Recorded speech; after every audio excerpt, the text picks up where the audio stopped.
Hello guys, welcome back to my academy. So friends, आज हम Adam Smith के जो थॉट्स हैं उनके बारे में डिस्कस करने वाले हैं। देखिए, एडम स्मिथ को मोस्टली इकोनॉमिक्स में सबसे ज़्यादा जाना जाता है, ठीक है, क्योंकि ये हमारे बहुत जिसे कहते हैं क्लासिकल इकोनॉमिक्स रह चुके हैं, ठीक है। देखिए, एडम स्मिथ ने श्रम विभाजन का सिद्धांत दिया था। ये हमारे पहले ऐसे इकोनॉमिक्स थे जिन्होंने श्रम विभाजन का यानी डिवीजन ऑफ लेबर का सबसे लॉन्ग डिस्कशन किया था, ठीक है। देखिए, एडम स्मिथ ने भूमि अथवा कृषि की अपेक्षा श्रम को धन एवं संपत्ति का स्रोत माना है। देखिए, जो एडम स्मिथ थे उनका ये कहना था, अगर हमारे पास भूमि है, हमारे पास हम कृषि भी करते हैं, तो जब तक हम श्रम नहीं करेंगे, काम नहीं करेंगे, तो तब हमारी भूमि का और कृषि का क्या फ़ायदा। तो उन्होंने श्रम को धन एवं संपत्ति का स्रोत माना है, ठीक है। जब हम श्रम करेंगे तभी तो हम धन कमाएंगे, तभी तो हम संपत्ति को जमा करेंगे, ठीक है। तो देखिए, उनके अनुसार प्रति एक राष्ट्र का वार्षिक श्रम व्यय कोष मतलब होता है खजाना। किसी भी चीज़ में, मतलब इकोनॉमिक्स में कभी आप कोष के बारे में सुनेंगे तो कोष का मतलब होता है खजाना, ठीक है।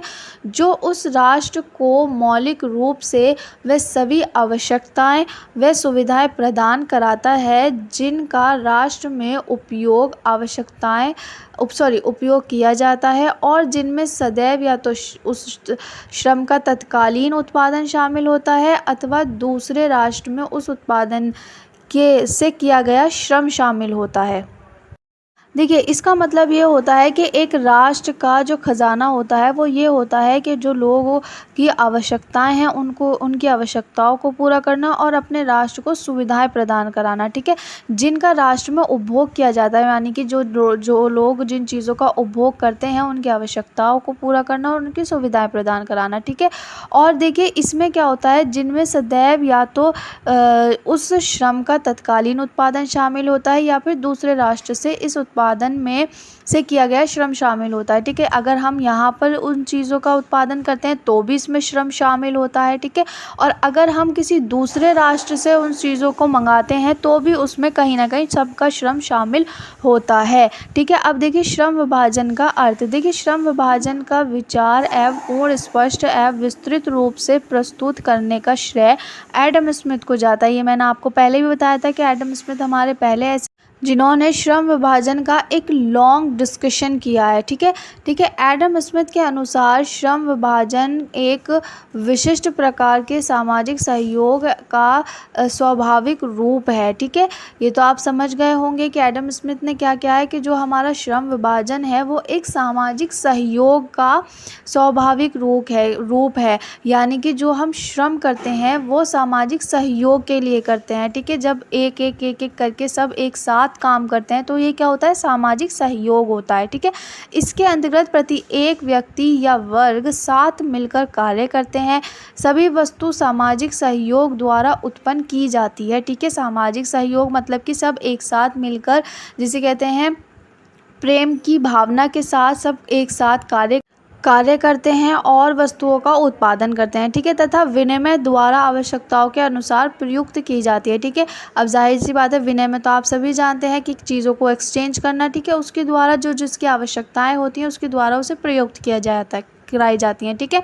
मनुष्य अपनी क्षमता एवं रुचि के अनुरूप के कार्य करता है, ठीक है। जिसमें भी मनुष्य को जिसकी जितनी क्षमता होती है, जितनी कैपेसिटी होती है और जिसका जिस चीज़ में इंटरेस्ट होता है, जैसे कि बहुत से लोगों को कंप्यूटर में बहुत इंटरेस्ट होता है, बहुत से लोगों को किसी और चीज़ में इंटरेस्ट होता है, तो सब लोग अपने इंटरेस्ट और अपनी क्षमता के अनुरूप कार्य करते हैं, जिससे धन के उत्पादन में वृद्धि होती है। जाहिर सी बात है, सब लोग जब एक साथ मिलकर काम करेंगे तो इससे क्या होगा, धन के उत्पादन में वृद्धि होगी, ठीक है।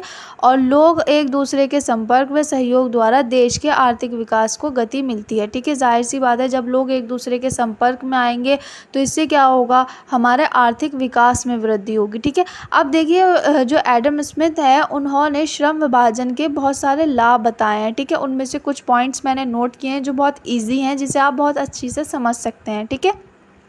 देखिए सबसे पहला होता है उत्पादन में वृद्धि। श्रम विभाजन से क्या होगा कि उत्पादन में हमारे वृद्धि होगी, ठीक है।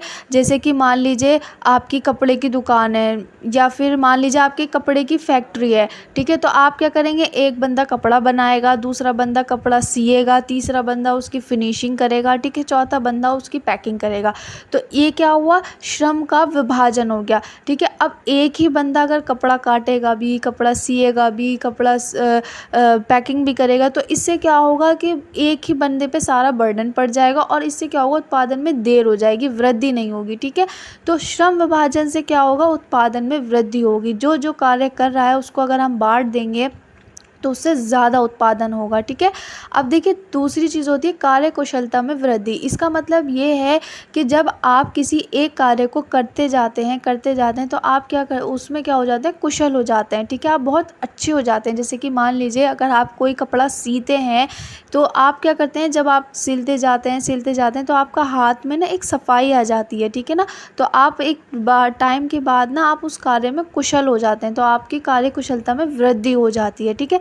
तीसरी चीज़ होती है हमारे समय की बचत। देखिए श्रम विभाजन से क्या होता है, समय की बचत होती है। जैसे कि अभी मैंने आपको बताया, अगर हम एक ही बंदे पे सारा बर्डन डाल देंगे कि भाई उसे कपड़ा काटना भी है, उसे कपड़ा स्टिच भी करना है और भाई उसे कपड़े की पैकिंग भी करनी है, तो इससे क्या होगा, उस एक बंदे पे ही सारा बर्डन पड़ जाएगा और उससे हमारे उत्पादन में वृद्धि भी नहीं होगी। तो समय की बचत कैसे होती है कि जब एक बंदे ने जल्दी से कपड़ा कटिंग कर दिया, एक बंदे ने स्टिच कर दिया, एक बंदे ने पैक कर दिया, इससे क्या हुआ, आपका मान लीजिए 1 घंटे में एक कपड़ा तैयार। तो इससे क्या हुआ, आपकी समय की बचत होगी, ठीक है।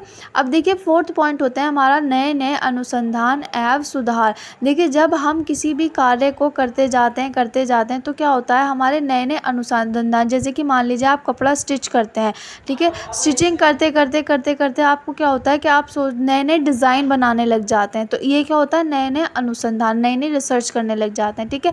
और उसी चीज़ को करने में आपकी सुधार आता है, ठीक है। जब जाहिर सी बात है, आप जब सिलाई मतलब स्टिचिंग करते रहते हैं तो क्या होता है, आपकी जो स्टिचिंग है उसमें सुधार होता रहता है, ठीक है। तो ये क्या है, ये श्रम विभाजन के लाभ हो गए। अब देखिए श्रम विभाजन की कुछ हानियाँ भी होती हैं, ठीक है। देखिए एडम स्मिथ ने लाभ के साथ साथ श्रम विभाजन की कुछ हानियाँ भी बताई थी। ज़ाहिर सी बात है, जब कुछ किसी चीज़ से हमें कोई बेनिफिट होता है तो ज़ाहिर सी बात है उसके साथ साथ हमें उसके साथ हानियाँ भी होती हैं, ठीक है। तो सबसे पहले हमारा था मानसिक निरस्ता, ठीक है। जब हम किसी भी मान लीजिए श्रम का विभाजन कर दिया जाता है, ठीक है, एक काम पर एक बंदे को लगा दिया जाता है, तो क्या होता है, जब हम एक ही काम को कंटिन्यूअसली करते रहते हैं तो इससे क्या होता है, हमारी मानसिक निरस्ता हो जाती है। यानी कि हम जो है उस कार्य को करते मेंटली डिस्टर्ब हो जाते हैं, ठीक है। तो उससे क्या होता है, उससे हमारी हेल्थ पर इफ़ेक्ट पड़ता है, ठीक है। तो ये हमारे श्रम विभाजन की पहली एक कहानी है, ठीक है। दूसरी क्या है, श्रम की गतिशीलता में बाधा। देखिए जाहिर सी बात है, जब हम एक किसी कार्य को करने में अगर हम बहुत ज़्यादा अच्छे भी हो जाते हैं तो क्या होता है, जब हम किसी एक काम को एक जिसे कहते हैं सीक्वेंस से करते जाते हैं तो क्या होता है, उसकी गतिशीलता में बाधा आ जाती है। यानी कि जब हम एक जैसे मान लीजिए किसी भी काम को कंटिन्यूअसली हम एक साथ कर रहे हैं और एक ही एक्टिविटी कर रहे हैं, तो क्या होता है कि फिर हम उसे करते करते बोर हो जाते हैं, ठीक है। उसकी जो गतिशीलता होती है, जो काम करने की हमारी गति होती है, उसमें कमी आ जाती है, उसमें बाधा आ जाती है, ठीक है। तो ये थे हमारी श्रम विभाजन की लाभ और हानियाँ, ठीक है। ये मैंने टॉपिक आपको समझा दिया है, आप अपने बुक से या मॉडल से इसे और अच्छे से डिटेल में पढ़ सकते हैं, ठीक है। अगर वीडियो आपको अच्छी लगी हो तो like, subscribe and share. Thanks for watching.